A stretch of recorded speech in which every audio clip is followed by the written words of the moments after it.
if you're going to shift your season, it requires, first of all, that there is a crisis.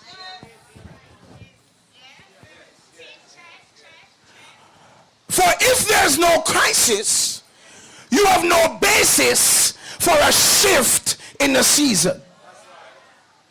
In other words, God's not going to shift your season because it's a nice to have. It must require a move of God that's outside of the scope of what he is doing in this season. Oh, I don't think you got that. If how God moves in your current season can address the problem, you don't need a shift in seasons. So it requires a crisis. But please note that most often a crisis marks the end of a season and the start of the next. So many of you are afraid of the crises that have come into your life, but look back in your past and you will recognize that so very often the change in season was marked by a crisis.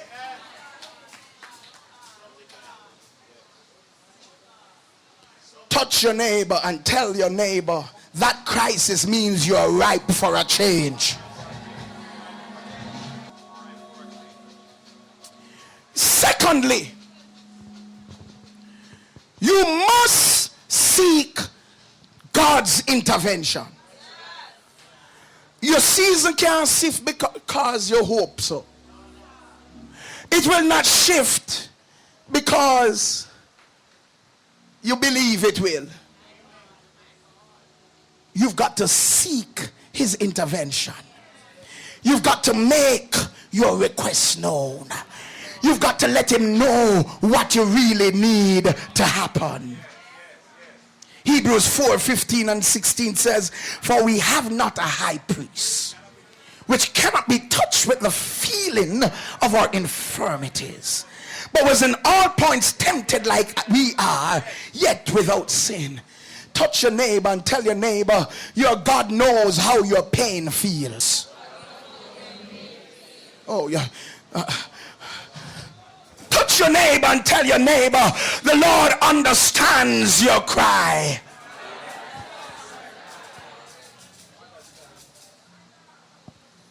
Now, because he understands, it goes on to say, let us therefore, I want you to catch this, come boldly. That's where you've been getting it wrong. You're suffering, you're hollering, you need him.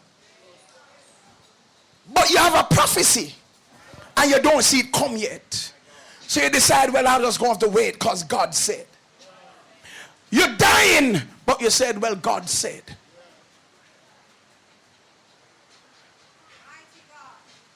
It's time to put on some holy boldness. Step to the throne. Say, Jesus, I need you now. He said, come boldly, oh Shamahaya, unto the throne of grace. For what reason? That we may obtain mercy and find grace to help in the time of need. Is there anybody in here who needs some help from Jesus? I dare you to throw your hands in the air and holler, help, Lord!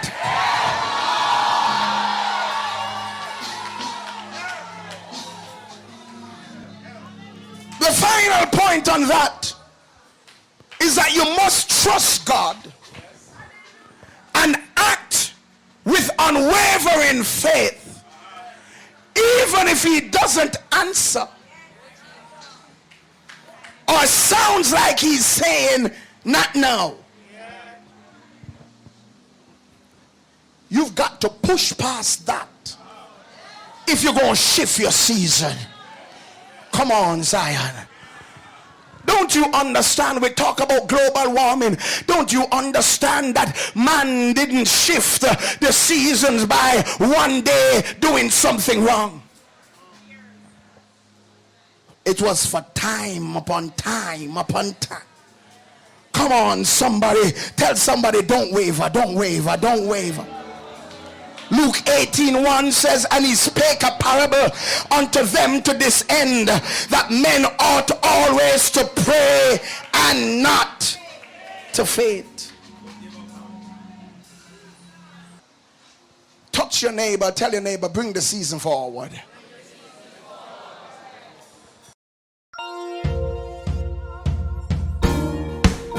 New Ebenezer Tabernacle Apostolic, where everyone is a minister and love is real.